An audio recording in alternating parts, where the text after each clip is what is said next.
the second day of the workshop, the Intermedial Body, Chinese Arts and Beyond. As I said last night, for those of you who were here yesterday, this is the result of a joint project that involves the University of Reading, represented by us here, organizing this event, the University of Manchester, King's College, and the University of Exeter, which is the PI on this grant that was then funded by the British Council. And to introduce us to this project, I would like to call Professor Li from the University of Exeter, who is at the helm of this project. Thank you, Lucia. Okay, so first of all, I just want to say congratulations on this event. So it's I really enjoyed the film yesterday, and so delighted to be here. So, of course, this is part of the bigger project. The bigger project is an enabling grant by British Council. So some of the universities here, Manchester, like Lucia has already said, Reading, Exeter, and also King's College London, we worked together to apply for an enabling grant from British Council. And the idea was to try to connect people after COVID and try to renew the relationship and re-engage with Chinese scholars. Now the project has 4 strands. So of course today this one is one of the strands. And we also have environment and food, which is led by Exeter. And we also have another one is called digital transformation, led by King's College London. So Manchester is involved in many of this. We also have, very delighted to let everybody know, we also have a project which is called, which basically is a fellowship. So enable particularly early career researchers to, from the 2 countries, to work with more senior colleagues. So I think today we also have one of the fellows here who is from Nankai University. So obviously people can know that although this is a UKCHA member universities, but this is wider than UKCHA, because the UKCHA provides this platform for people to work, not just within the member universities, among the member universities, but also beyond. For example, our fellows from Nankai University, we also involved some other universities, for example, Shanghai Normal Universities, Song Yat-sen University, many of this. And last year, we were delighted to take some UK scholars to UKCHA conference in Wuhan as well. So the flow between the 2 countries, particularly the early career researchers, is very, very important, particularly given the current geopolitical climate and environment. And I was very lucky last week to attend International Higher Education Forum, which is always for university senior leaders, and to talk about how we engage with China and what we should do in order to open up and collaborate more. And dialogue is very important. Research is very important. So of course, say a little bit about this is a project, and so. Anybody who is interested in this, and please get in touch and we can give you more information. So just very quickly to say, UKCH, UK-China Humanities Alliance. So there are 10 UK universities and 7 Chinese universities. Of course, the work goes beyond these universities, as I already said. So Exeter is a leading university in the UK. So we work together collaboratively on many aspects. So we have some very important activities. We've got the annual conference, and this year is in UCL. So people might be interested, and so just watch out, and we will be issuing call for papers. And we also have Higher Education Young Talent Alliance, which is for students. So member university students can get together and do projects. So this year is in Exeter. So we will be asking students to come to Exeter, and then we put together fantastic programs for them. And then we also have public publications.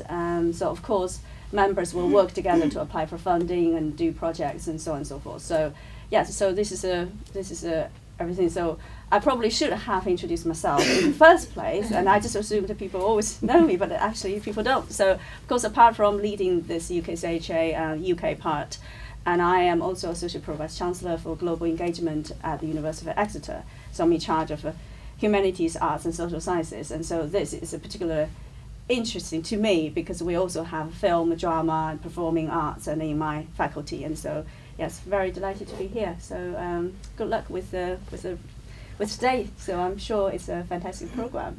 Thanks Thank very you. much indeed. I guess it's my turn to say. I'll try and be quick though because I think we're running about 15 to 20 minutes behind. So I think some of you were here last night, but for those of you who weren't, I'm Dr. Mark Player. On behalf of my fellow organisers, Dr. Shinshe and Professor Lucy Najib, welcome to Intermedia Interarts 3, the Intermedial body. So this is the third instalment of the Intermedia Interarts workshop series, which is part of the larger UK CHAR Reconnecting Research in China project that Lily was just sort of talking about just there.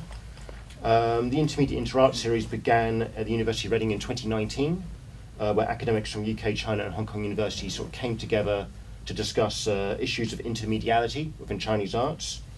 In 2022, we did a second workshop where, again, we picked a sort of theme of intermediality and kind of cultural exchange within Chinese arts. And in today's workshop, we're taking a different theme, which is that of what we are calling the intermedial body. As both the subject and producer of art, we felt that the body would be an excellent topic to study through an intermedial lens, examining the ways the human form can bring together but also embody different art forms. To do this, we're obviously joined by a fantastic roster of scholars, some of whom have flown in, especially from China. Like as with another thing I've kind of forgot to mention because I'm trying to sort of condense what I'm saying for time. We had a number of artists and filmmakers join us as part of these workshops as well. So for this workshop, we're joined by Fei Chang Fan Fei at the back there, who's going to be doing an artist talk later in the day about sort of theatre practice and other things. And of course, yesterday we had the screening of Silhouette and Shadow by Gao Jingjiang. I think that might have been, it was quite a rare screening. I think this is maybe the second or third time it's screened in the UK, so it's very rare that film gets sort of shown. He was very excited when he found out that we were showing it, and at one point he was going to, I think Lucia mentioned last night, he was planning to kind of contribute something to this event, but his health kind of prevented him, but we wish him well, and we'll be giving him a full report on everything that's been going on.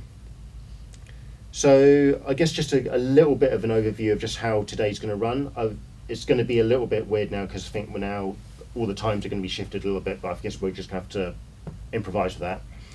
So yes, we have an artist talk later today, but after I've stopped jabbering, we've got our keynote speech by Professor Haiping Yang. And then we also have 3 panels. We have the artistic body, the cinematic body, and then a very special third panel, which is the intermedial body beyond Chinese art, so going beyond the purview of Chinese arts and looking at sort of arts from outside.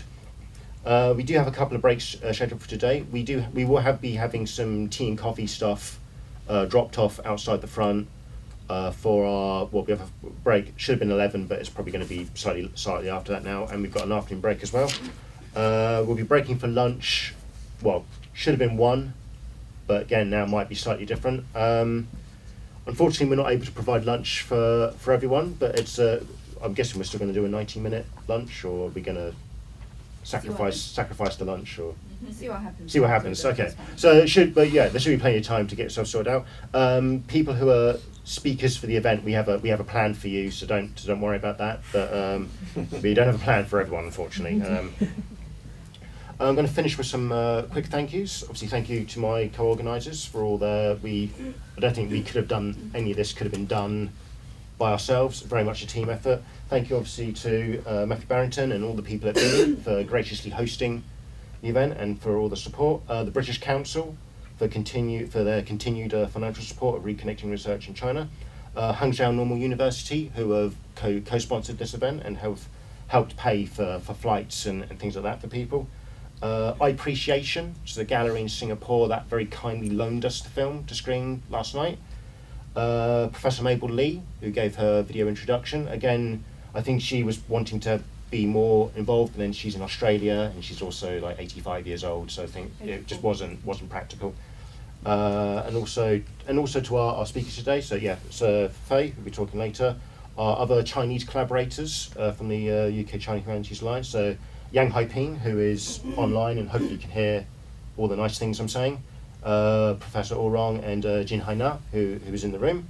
And also our other speakers today, Li Shangyi, John Gibbs, Lucy Tyler, Albert Aduke, and finally the Department of Film, Theatre and Television at the University of Reading, who have helped with all sorts of things, especially our Executive Support Administrator, Jasmine Martinez, who's done everything basically, like booked the flights, booked the hotels, helped print the booklets, it's like she's done quite a lot for this, so I think that deserved recognition. So that's me, so I'm now going to hand over to Lucia, who's going to introduce the keynote.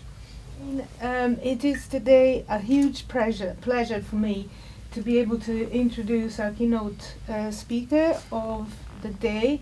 It's a real pity that her work back in China did not allow her to break off and visit us in person, but I'm really pleased that she made some room in her schedule to give the keynote via Zoom.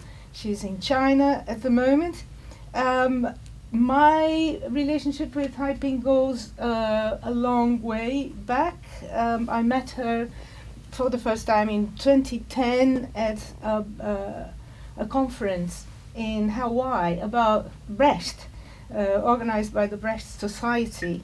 And she gave a keynote speech then, at the time, and I was so impressed with the keynote that when I went back to the UK, I was at the University of Leeds at the time, and we were organizing what would become a major line of research for me, a conference called Impure Cinema, and it was already focusing on intermediality. And at that point, I invited Haiping to give a keynote there, and our relationship progressed from there, and then evolved to lead us towards the UK-China Humanities Alliance, which is a child from Haiping. She's the mastermind of this fantastic alliance, which was conceived in a pioneering way as a way and an effort to boost humanities and the arts in China, and also to form collaborative networks across universities in China and the UK, and they have the participant universities in this network have been spelled out by Li. So as well as representing the alliance, Haiping's keynote today perfectly illustrates the focus of our workshop on intermediality and the body. Haiping has a keen interest in the intersection across the arts, having come from theatre, but with her research straddling literature, theatre, cinema, urban aesthetics, social studies, and transcultural theory. She's a professor of transcultural studies at Tsinghua University, where she also serves as the chair of the Department of Foreign Languages and Literatures, co-director of Tsinghua Michigan Society of Fellows, the founding chair of the Executive Council of the UK-China Humanities Alliance and its Secretary General, and the Dean of the Institute for World Literatures and Cultures. I don't know how she manages to fulfill all these roles. Her major publications include Chinese Women Writers and the Feminist Imagination, Theatricality in Classical Chinese Drama, Intermedial Moments, an embodied turn in contemporary Chinese cinema, Mutual Trans Writings, and Staging Global Mobility. And she also has an edited volume, Theatre and Society, Other Transnationals, Globalization and the Development of Humanities, and more recently, she has been chief curator and the writer for the first publication of the UK-China Humanities Alliance scholarly journal, Reimagining the Humanities, which came out in 2023. So let's welcome Haiping, who's going to talk about My Dream, the intermedial turn in contemporary Chinese performing arts. Thank you. Thank you. Thank you so very much, Lucia. Many thanks to everyone present, and also in particular Mark and Shane and other colleagues and old friends as well. One wonders how can one actually live up to such a generous introduction. Thank you once again, Professor Lucia Najib. I will save the time and sending you messages probably via emails and other medium, and to convey our and my own gratitude to all the works you have been doing and you have been continuing to imagine for all of us. I will only show you two PPTs, for two quotations I'm not going to read. You just take a look at them and I will refer to it at the end of my presentation today. Okay. Well, since its economic reform began in the late 1970s, as we know, Chinese society and its human geography has undergone transformations unprecedented in scale and speed in modern world history. At once constitutive and emblematic in a site-specific way of the present sea change with all its acute uncertainties across the globe.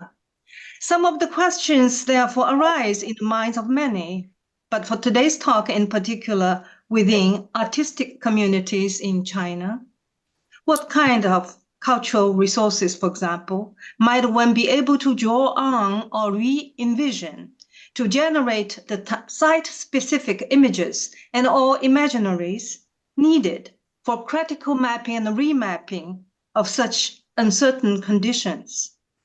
Might such a remapping amount to a process of remaking a meaningful sense of site-specific identity in relation to the complex transformation worldwide? How could such making and remaking in the cultural realm beget ways to redefine the actual lives of those involved as aesthetic forms of expression that are also imaginative methods of being and becoming in a life world that finds itself under the mounting pressures of what I call normalizing or instrumentalizing rubrics of the everyday, intensified precisely because it is caught in the midst of a worldwide sea change. And there are many other questions I think we ask ourselves as well. As an attempt to engage with these questions, today's talk, I hope to trace a contemporary case of artistic practice where a profound re-figuration of the classical images taken from repertoires of Chinese arts generates intricate dynamics of human performance in a form giving signification across established cultural boundaries and at odds with the logic of global capital and its liquidating motions of spectacle industries.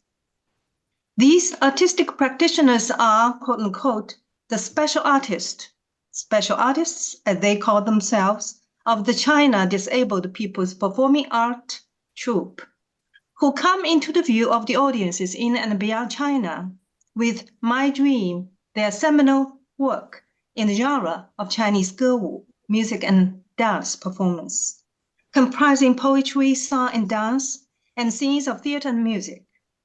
Specifically, today's talk examines, hopefully explores, how in My Dream, a remaking of familiar Chinese images transpires through and cuts across the deep-seated divisions of mediums in meaning production and classificatory categories in human sciences to mobilize a base for re-employing cultural traditions, thereby giving rise to a distinct aesthetic that is capable of imagining differential humanity beyond the familiar lexicons of modern European humanism as much as any given definitions of quote-unquote the Chinese or the human as such. In the process of so doing, this talk aims to foster a way of thinking oriented by a specific attention paid to an intermedial sphere generated in my dream that grounds and is grounded in the interplay between the otherwise codified binaries, such as traditional and modern Chinese and non-Chinese, able or disabled, productive or disposable, ordinary and extraordinary, real or unreal. It takes such an interplay as a fecund node amid the shifting landscapes of culture and society for gathering critical reconsiderations of the specific conditions of the historically formed or deformed and the dynamic innovations of embodied images of the universally human, as well as their interrelations. Just quickly, have three parts. The first part is about their signature piece, 1,000-hand Bodhisattva.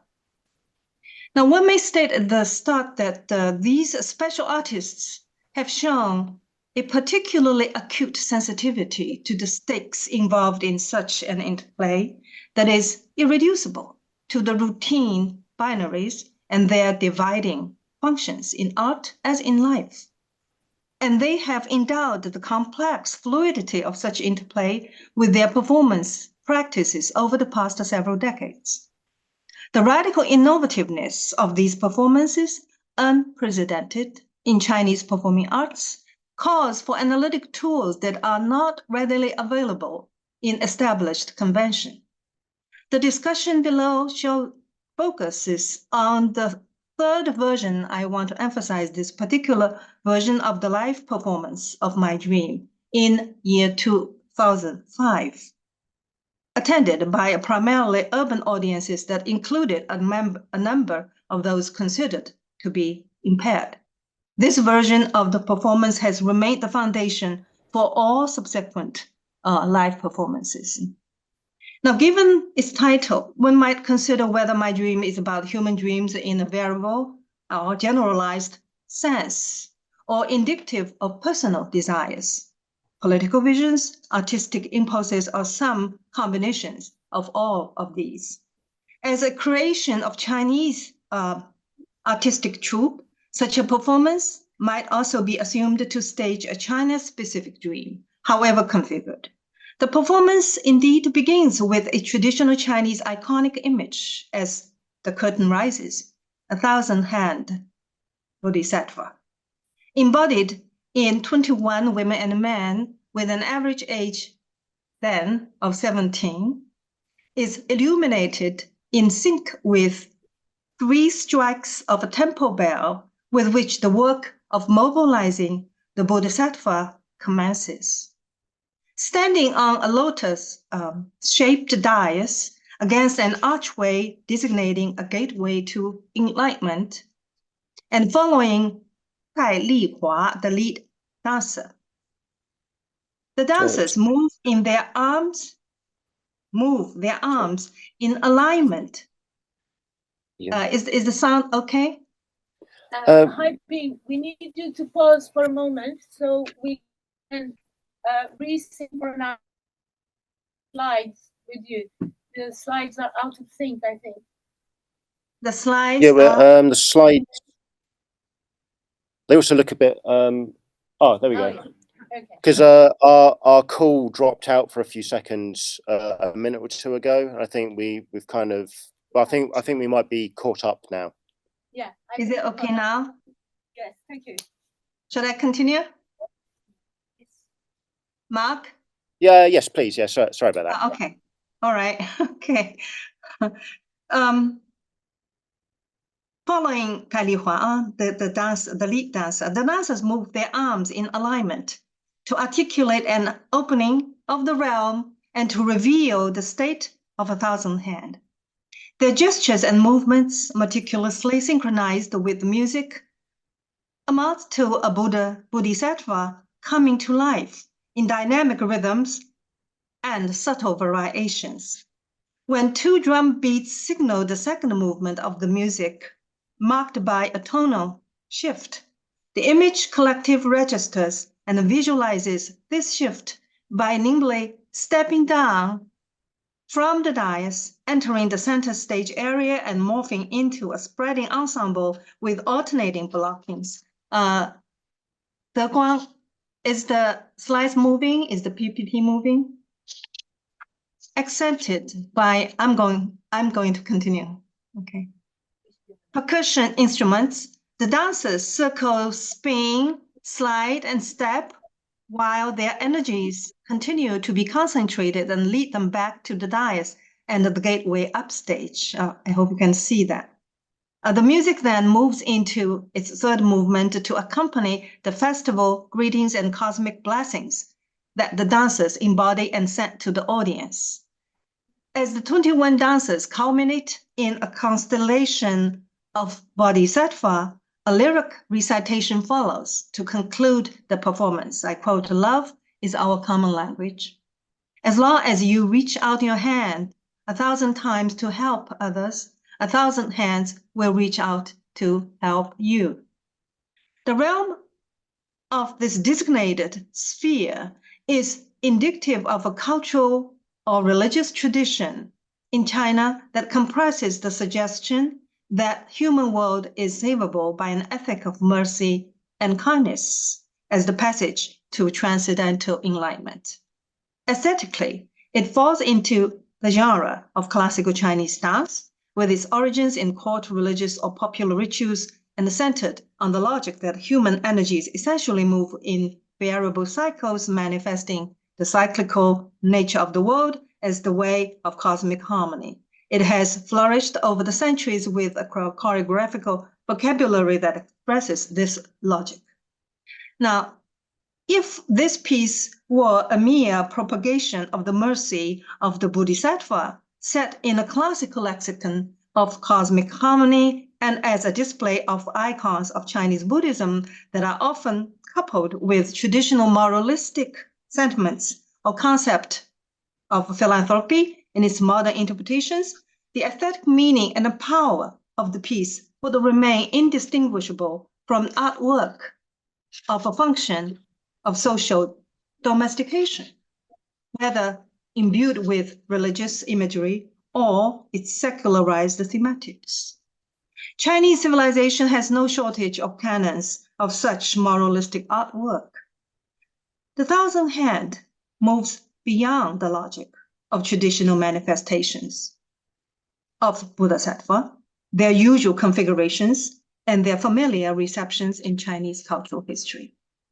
Coming from Gansu, Fujian, Heilongjiang, and other provinces, including the city of Shanghai, the dancers in this image collective are hearing impaired to varying degrees, as well as enabled by their knowledge of Chinese Sign Language, CSL, in particular, and also sign languages in general. Their ability in a primarily visual-based medium of communication doubles their disability defined by a primarily sound-based medium, that is, spoken language.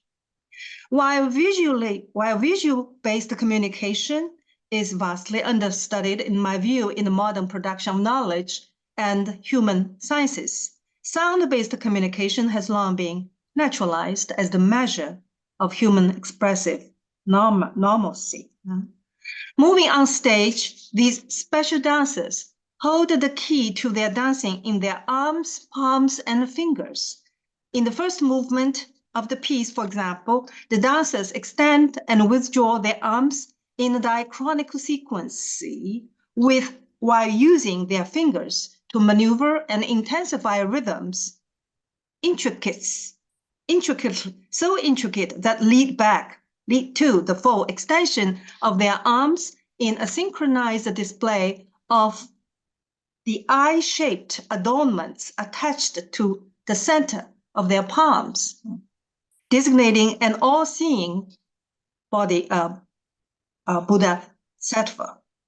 In the second movement, the dancers issue key signals to each other with their dancing fingers, the center of gravity of 1,000 hands, to organize their spreading variations in shifting blockings, as well as to coordinate their focused momentum.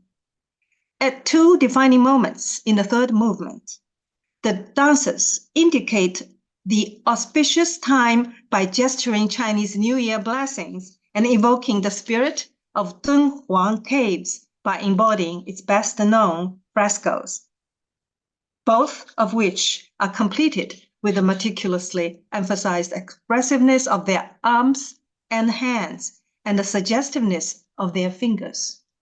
Such language capabilities lend the dance piece a specifically sensitive, subtle, and a resilient rhythm of human materiality, featuring the workings of CSL as a spatialized system of articulation, a physical carrier of life, communication, and a mobile method of bodily signification. In an interview, Taihua says, I quote, "Hands and fingers are linked with hearts. We audio and hearing impaired persons communicate through sign language in our daily activities. Our hands are messengers of our feelings and passages of our thoughts. With hand signs built in its choreography, 1,000 Hand is uniquely suited for us to perform. The use of sign language visualizes our heartfelt voices." Unquote. Well, it can hardly be overstated how important it is that the choreographical center of gravity of 1,000 Hand lies in the hands and the fingers of the artists. An otherwise apparent enactment of an icon. The voice is okay, Lucia? Yeah. Yep. I continue. Okay.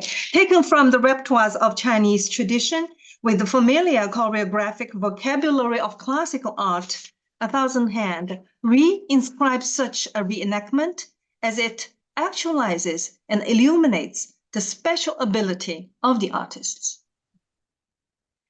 Reverberating with the felt voices of those artists, 1,000 Hand mobilizes the human differential into a dynamic aesthetic that doubles the parameters of the canon of the Buddha sattva and the choreographic rubrics of traditional morality by enduring its message of transcendental enlightenment with an irreducibly specific immanence, thereby definitively departing from the cultural escapism of certain moralistic artworks and the domesticating ideologies of the iconic.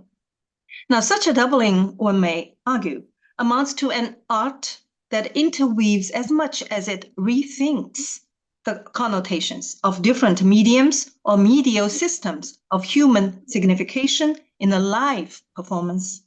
Such an interweaving, furthermore, works not only at the level of articulation, but through the structural composition of the performance. Just very quickly, I describe when the temple bell signals the beginning of the scenes. The light reveals the image collective of the hearing impaired performers at the center stage, but along with 4 others in each corner of the stage, facing the dancers. As the dance conductors of the performance, they are not impaired in hearing or other categories of disability, but have learned Chinese Sign Language as a required capability that they would otherwise have lacked. In sync with the sound of the temple bell and the flow of music from offstage, they send CSL signals by employing their arms and hands to communicate the composition of the sound and the music to the dancers. These, okay. Is that okay? I can't quite see. Yeah. Okay. These intricately transmitted cues enable the dancers to coordinate their ensemble, weaving their vibrant rhythms into the modulation of the sound and the music, or more accurately, doubling the modulation with their rhythmic moves to achieve a seamless grouping. Marginally visible, but distinctively present, the dance conductors are integral to the organizing method of the performance, while at the same time illustrating how such a method of performance comes to terms with and leverages the conditions of varied human capabilities. In the spotlight at center stage, the dancers, using their peripheral vision to attend to the cues from the conductors on the margins, they display their special capabilities by appearing to be and indeed actually outperforming, quote unquote, the perfectly normal. On stage together, the two groups bring to the fore the problematic nature of the logic that divides the vast range of human differences into binaries, demonstrating the contingency of any frames of intelligibility that naturalizes such divides. The presence of these groups on the same stage establishes an imaginary or imaginative opening for the unspeaking to mobilize voice, the unhearing to embody musicality, and the unformed or unformed to be form-giving. Now here, a reference toward Benjamin's notion of onness or in on history is intended, which helps to designate the mobile energies of such an opening that I'm trying to convey as origins of the humanly formative and the art of meaningful humanity always in the making, beyond ready-made terms of intelligibility. Scholars have long explicated how Benjamin writes of Osh-born origin, primal history, not in order to assert an origin that is now left behind, a past tense temporal, but so as to stress the walls of unseen potential inside the present, a present tense spatial, whereby uncovering what should have been and could yet be in the midst of an at once actual and potential world of human affairs in its dialectic of being and becoming. Coming from the depth of such a dialectic and crisscrossing all its historical force fields with distinctive materialities, A Thousand Hand unfolds a constellation of human bodies, enunciating an opening in what can be imagined in human history. For indeed, before A Thousand Hand begins, a poem is performed by in CSL by two hearing impaired announcers, while two live voices flow from off stage, reciting the poetic lines, giving rise to such an opening for differential humanity to appear, to be voiced, and to unfold. I quote, "My dear friends, more than 600 million disabled people exist on Earth, where humanity resides. They strive for what they have within and what they want to offer. They love the arts, desire to coexist in and travel through the world of life with you." End quote. It is poetry so enunciated that leads to the illumination of the stage, where what critics have called surprising marvels occur. The working together of otherwise differently marked performers denote a multi-layered action that stage the dynamic encounter of two orders of meaning making. They illuminate as much as they open up each other, whereby all involved become a mobile hieroglyphic.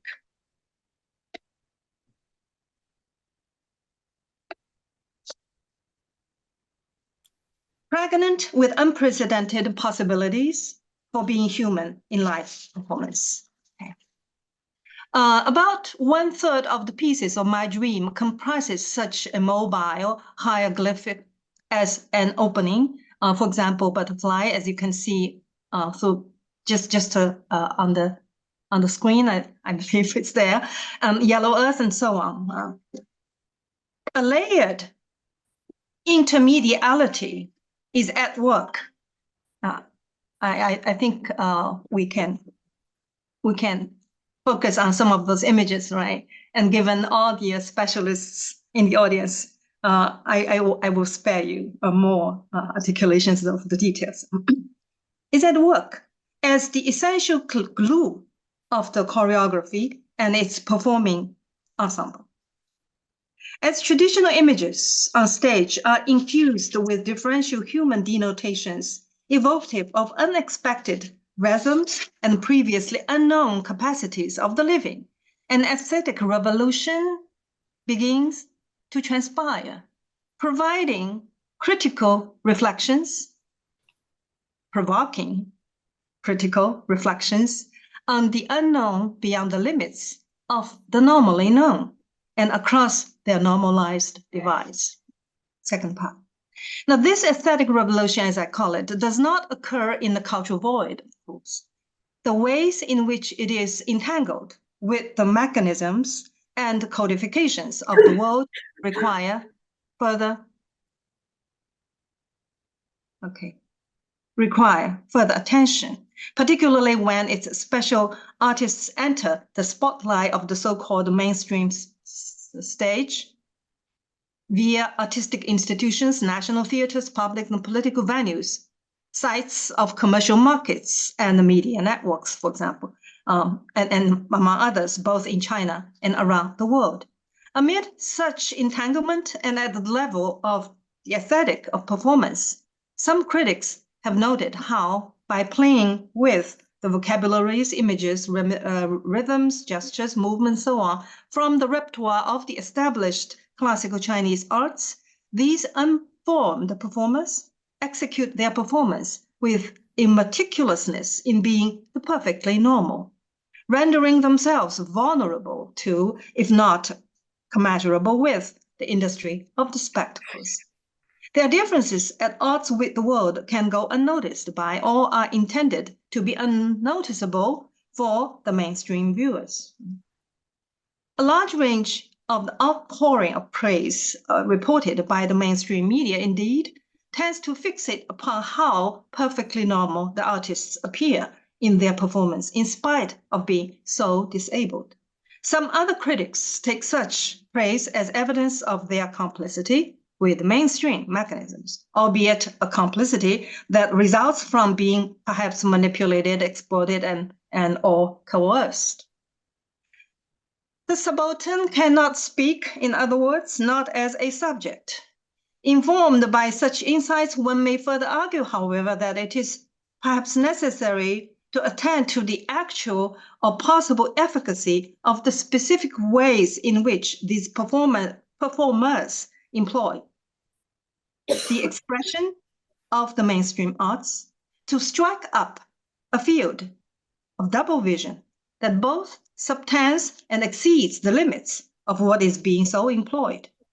These special artists do something more or something less than assuming the status of the subject in their intricate making of such an aesthetic of double vision.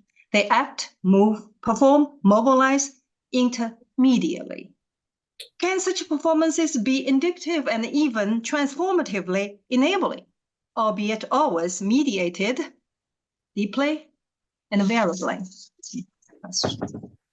In our era of economic globalization laden with sharp crises that leaves no place in the world untouched, it is a commonplace that the market system in its endless variations governs certain kinds of productive ability as paradigms of human normalcy to naturalize ableist structure of dominance. In the terms set by its logic of codifying quantification and maximizing profitability, various and variable disabled or unemployed, society deems unproductive, find themselves in a shifting state of abiding emergency as their continuous and therefore normal condition. Their bodily configurations mark a locus of devaluation, a status of marginality, and a site for the written off in the production of meaning. The sign poetry that introduces Li Haiying, a singer in a wheelchair whose lower body is paralyzed, names this marked condition called destiny. I quote her. Destiny is precarious histories writ large. Courage out of grief supports my amputated body. In this slanted world, I bring you my songs. End of quote. In their songs and performances, Li Haiying and her fellow artists present themselves as unyielding challenges to such destiny by dislodging themselves from their predetermined position as passive witnesses to their assigned marginality. Their performance constitutes a process for which they activate their bodies to navigate the thick of the governing order of a world that is instituted not only to limit their purview, but to prevent them from contesting, if not unsettling, its biopolitical mechanisms with claims to human ontology. The implications of the sign poetry that opens my dream are as complex as it is indicative.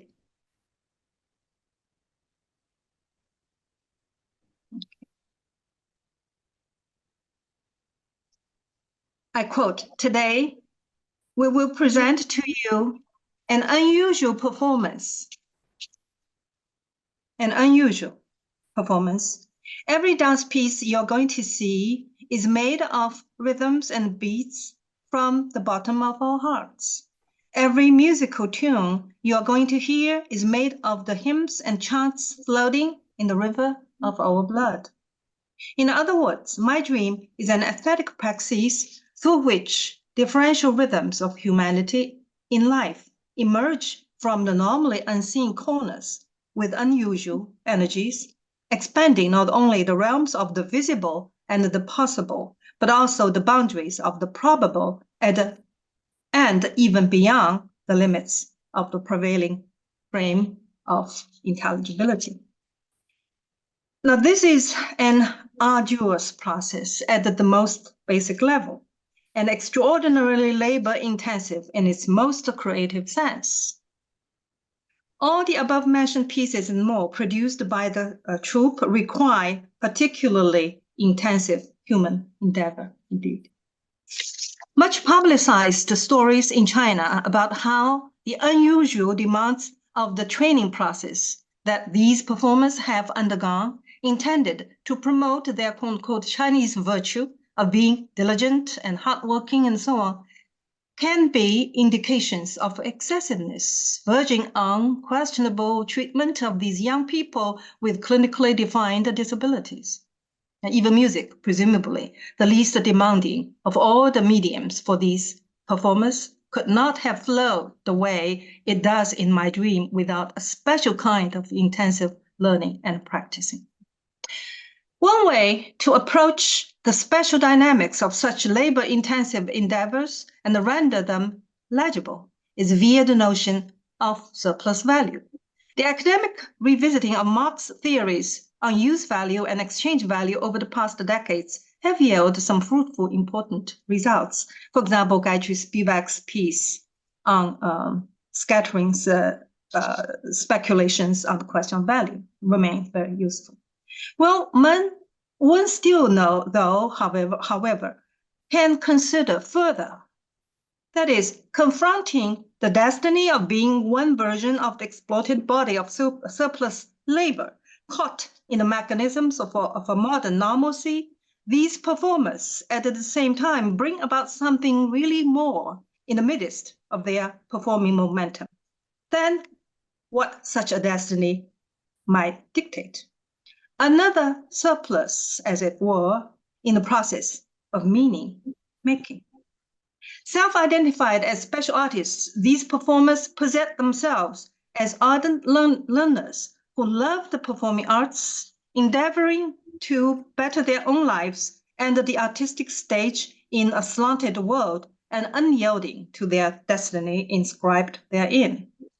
When Sun Yan and others play association with light on the piano, a poem recited by a live voice joins in. I quote, "In front of me is darkness. I am willing to offer my life for a fleeting ray of light. Music is a seven-colored light of the inner world. Dancing on the piano keys with my fingers. I look for the light in my dream." End of quote. Similarly, Jiang Xingtian and others, the hearing impaired master of ceremonies, performs the following lines with her hard-earned grace in hand dancing, because with sign language. A new genre, really, in Chinese art that originated with her and others like her in my dream. I quote, "We were disabled, said so by whom? Those truly disabled are the handicapped souls. I invite you to walk with me through 4 seasons under the sky we share. It is the courage from the depth of my grief that supports the starry sky above and grants human dignity on earth. I yearn to travel with you, to see the vast world in all its differences, and to hear the heartbeats of its inexhaustible humanity. I yearn to use my simple sign language, the dance of my soul, to tell my stories, to tell our stories from yesterday, our lives of today, and the dreams from tomorrow." For the dance of my soul to come to life, something much more than hard work needs to happen. And to a rather important degree, does happen in my dream. The choreographing of 1,000 Hands, for example, was also a process of inventing ways for the special artists to learn and then deliver the choreography. It may be expected that the dance conductors, those sign language, whose sign language works as the invisible glue for the dance ensemble, also serve the function of teachers as they guide the dancers to learn every move or gesture in their daily rehearsals. And that can be imagined, right? But it may not be readily known how the dancers themselves, on the other hand, exercise these details over and again until they memorize the precise duration of each movement or gesture and play it with exacting timing in their seamless unfolding ensemble.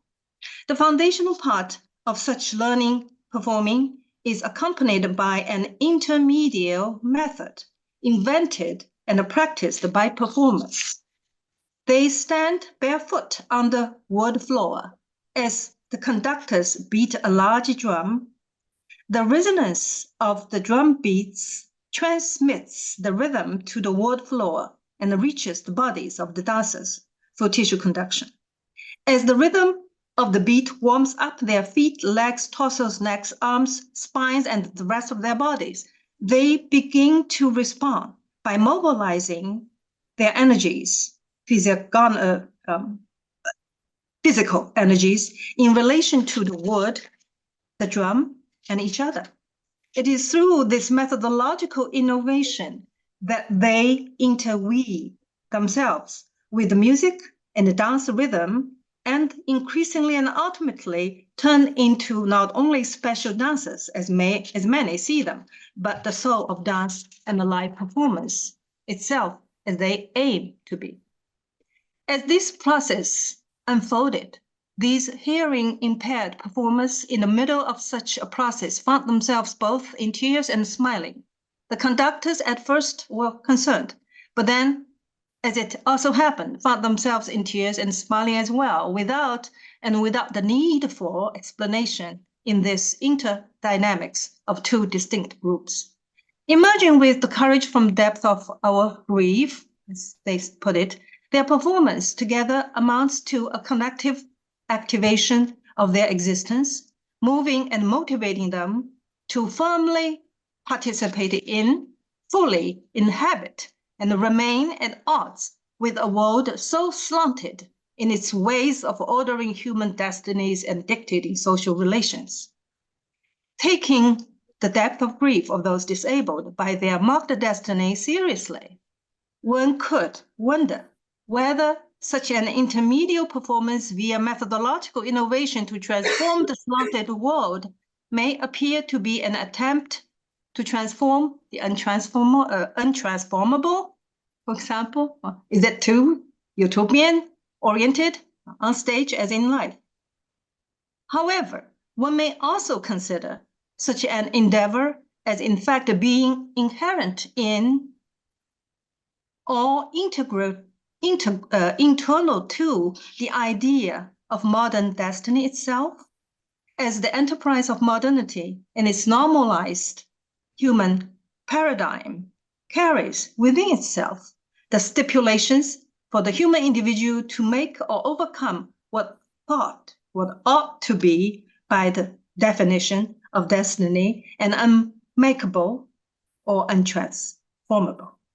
Through their learning performing process via intermedial innovation, or in other words, these performers' specific unyielding participation in this slanted world amounts to no less than a working through of its organizing arrangements, including their own implicated or assigned configurations, all the while permeating the subtending spheres of life repressed therein, whereby hidden impetuses are rediscovered or really uncovered as the humanly immanent within the world, giving rise to different imaginaries, possibilities, or normative beliefs in the making of the art of humanity. Quickly, second part, final part. Let me know if the time is up. Okay, I will stop. But quickly, at the level of the symbolic, my dream is visible, or is visibly China-specific in its imagery, as evidenced in those cases discussed earlier. Such specificity, revitalizing a range of images traceable throughout Chinese cultural traditions over the centuries, at the same time, however, is located in the body ensemble of the special artists, who are the normally invisible disabled. For a considerable portion of the Chinese audiences across the divide between the normal and the disabled, the doubling of the classical Chinese aesthetic images and the various bodies of the disabled stir up deep-seated memories of a traumatic nature, a profoundly violent, disabling temporality that is the result of and at work in the catastrophic encounters between China and the industrialized powers of the world since the 19th century, as we know. As the sickly man of Asia, a term coined by the British press in the 1890s that is still occasionally, in fact, in circulation, however, again, mediated. The struggle for China, the deficient, to confront its condition and rework the sense that it is its destiny to be deficient, has by no means become a thing of the past for audiences. The figure of the disabled or deficient is evoked with great impact on the minds of the public at every social, political, or cultural turn in Chinese society, has undergone since the 19th century, be it in the early decades of the 20th century, the 40s, and so on. In the late 1970s and early 80s, when the PRC began to launch its contemporary economic reforms, the figure of the disabled emerged again in public discourse, conjuring up a state of human emergency inscribed by the agony, anger, or passion that haunt modern Chinese history, delivering a by no means merely rhetorical message, albeit in a familiar and by now rhetorical sounding phraseology, namely, China must alter its destiny of being so deficient as to be denied its membership in the world of nations, or even as human inhabitants of the globe. Such occurrences are irreducible to a discursive metaphorization of the disabled. The condition of being disabled has been a structural feature of the widely shared experiences of those struggling in a crisis-ridden country with its uncertain navigations in modern times.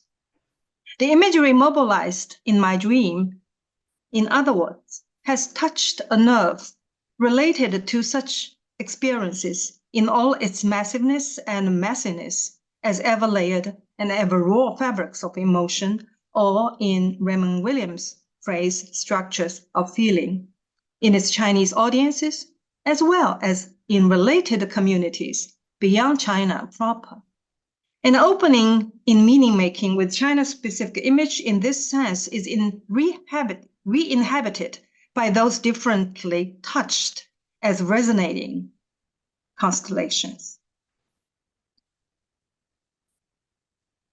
In other words, constitutively distinct from some of European universal humanism and humanistic rhetorics, as it is historically shaped and conventionally function. One would argue that such fabrics of emotion or structures of feeling constitute a fertile ground for generating connective motions of the historically disabled deformed at the limits of the norms of Eurocentric universal modernity and beyond its inscribed ableist structure, to be really ableist structure of domination. Indeed, at the level of the aesthetic, a similarly compelling dimension is found in the wide-ranging audiences for my dream that comprise those from different linguistic and spiritual lineages, cultural and social genealogies, historically shaped respective ways of living or relating to one another, and again, ways of living and also making a living. The audiences with eyes brimming with tears in Athens, for example, find their counterparts in Asia, Europe, Africa, the Americas, Oceania, and China. Working with the imageries taken from a traditional repertoire, in other words, the special artists of my dream embody the imagery with their transmedial performance to redefine its possible connotations as much as any given signification of their own bodies in the midst of such a performance process. In so doing, they carry, urge, and engender a momentum, surplus of sorts, for lack of adequate terms. I hope we all can try to share our reflection and come up with some more adequate terms, a momentous surplus of sorts that contests and shifts the limits of the slanted world by unsettling its systems of codification, its fields of representation, its ready-made classification of the imageries as China only. They, in short, are Chinese and more than Chinese cosmopolitan performers. The self-introduction of the sight-impaired singer Yang Haitao expresses such dynamics as a method for the historically deformed to enter the realm of human art across its mediums, in and as its trans-embodiments. I quote, "Like all of you, I have a pair of eyes, yet for me, in front of my eyes is a lasting darkness. Not since I was born have I seen light. I don't know what light is like, but in sounds I can imagine. I can see the blue sky, green grass, children of happiness. I imagine you and to be with you," end of quote. Just as human differentiality is the matrix of invitation to human imagination, imagination works to ground an aesthetic for engendering differential resonations with particularities. Featuring such an aesthetic, Yang Haitao's Songs of Happiness or Paradise has become a signature piece of the troupe and one of the popular classics in contemporary Chinese performing arts. Now, finally, visual impairment is thus rendered as a primary condition for the transformational way of seeing here that unfixes the restrictive orders of normal intelligibility to include human faculties of smell, sound, touch, taste, and heightened sensitivity of the skin and the entire human body in being and becoming. The surplus in such a meaning-making becomes the condition for rediscovering differential humanity itself, as much as the locus for human life to come forth as artwork in the making. The art of life is that which originates in differences. The bodies of differences in life performance, be it those of the special individual of a material particularity or communities of historical specificity, are processes of generative forces and methods of imaginative inventions, or simply the metrics of creativity itself. The dance performance, the last piece, I would say a few things. Let's Go See the Spring, titled, composed by an ensemble of sight-impaired dancers, serves as an instance of such creativity, in my view. The dance begins with music and light announcing the dawn of a day. A spotlight centers on the sight-impaired 16-year-old Li Yue, wearing a blue ski suit and a ski goggles. She lifts her head and pulls a long rope from around her waist. While she pulls the rope that encircles her waist, her body is receiving signals from the other end of the rope, which is attached to the conductor.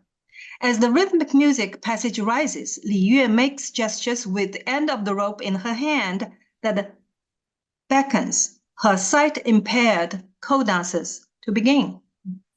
Now, prior to their public appearance, the idea of sight-impaired persons dancing seemed just unlikable, not only due to their lack of sight, but also due to their presumed incapability to balance and orient themselves properly. No account of sight-impaired dancers exists in the chronicles of Chinese performing arts.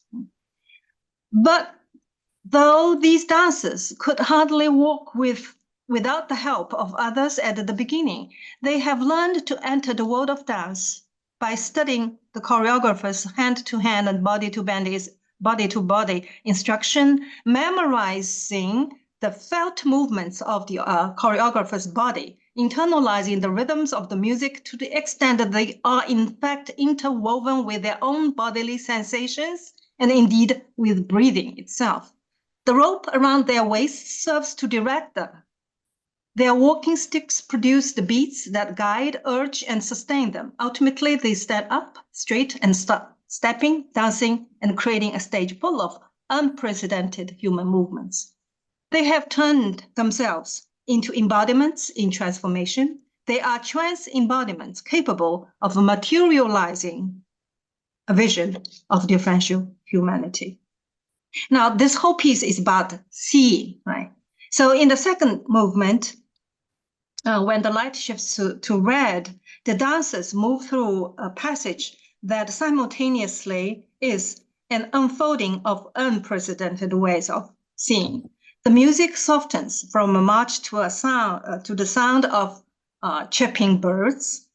Fingers touching, the dancers signal each other to take the green sheets from their heads and put them down on the dancing floor and gather them into a large green circle. Gently kneeling down to kiss the green circle, they concentrate their attention to look. With their unusually sensitive ears, they see wind, water, and birds. With their noses, they see flowers, earth, and air. With their waving hands, they see grass, trees, and sunlight. And with their tilted heads, they search for sunlight and shower themselves in the spring. With every part of their bodies, they perform an image collective as a human sight and insight that sees spring, and they are spring.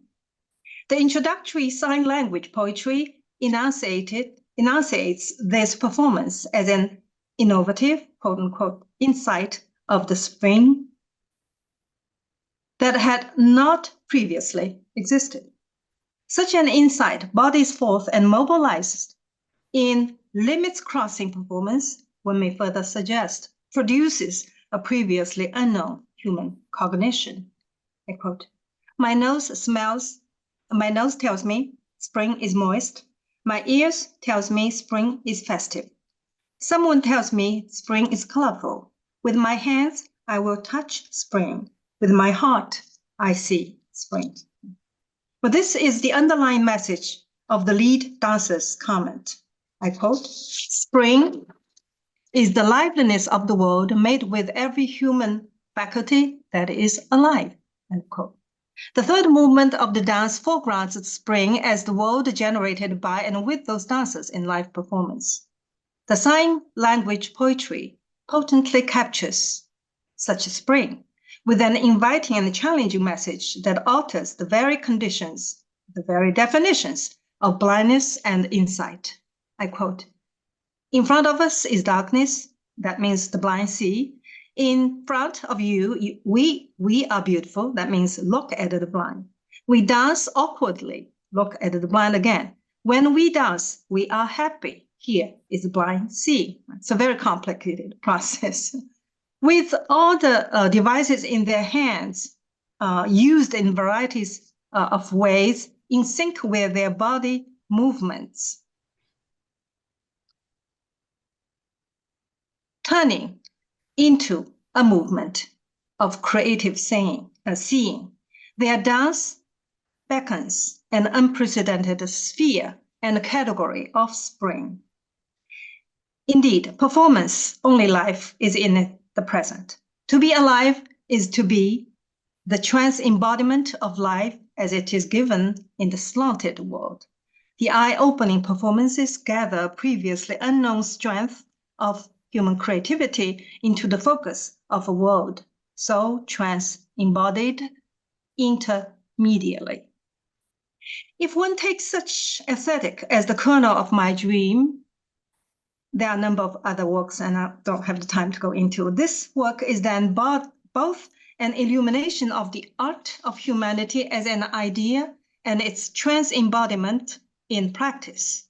The Chinese special artists thereby inaugurate a relationship with audiences in and beyond China proper, across national, regional, continental, and other boundaries, and across the limits of knowledge in the histories of the modern world and its organizing divisions.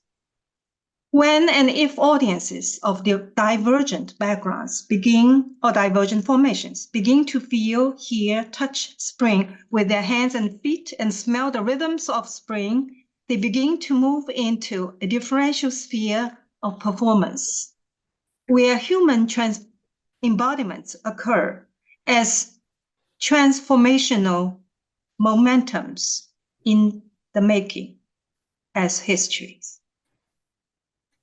Whereby, indeed, it can be the case that when these performers tell the audiences that, I quote, we will never give up the pleasure of art making and life creation, end quote, their specific mode of existence in live performance serves as the site where the generative energies of being human are released from and for the artists themselves, yes, but also as much as from and for the audiences, as a process of trans-embodiment capable of materializing differential and differentially abled humanity. It is here I conclude that Walter Benjamin's aphorism quoted at the beginning of this talk returns from the long nights of modern times as if a haunting prism that illuminates our special artists in performance as much as its own seemingly enigmatic efficacy, as an imperative for inhabiting the world of modern normalcy. I quote here, humans as a species reached the end of their development tens of thousands of years ago, but humanity as a species is just at its beginning. As if echoing across a vast space, spanning deeply different historical times, the lead dancer of 1,000 Hand, Tai Li Hua, signs with her sign language.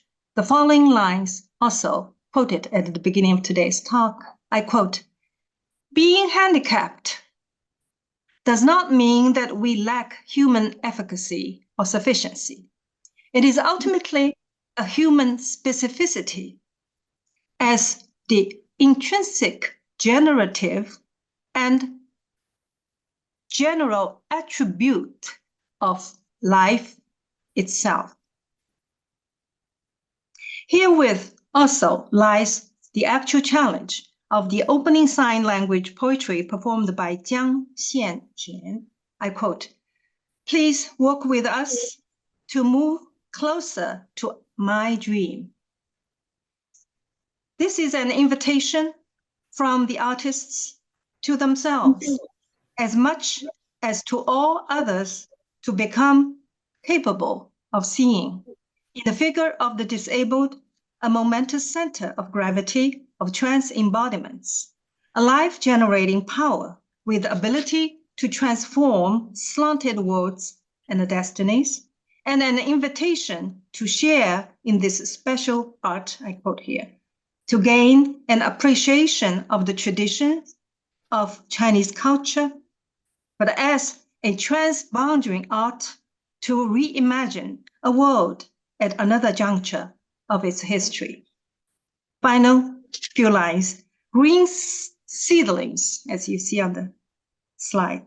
An ensemble dance comes to my aid in concluding this talk. It features 45 hearing impaired dancers led by Huang Yang, who perform the tilling of the fields in spring. Armless, Huang carries a bucket on his shoulders and lifts a watering device with his feet.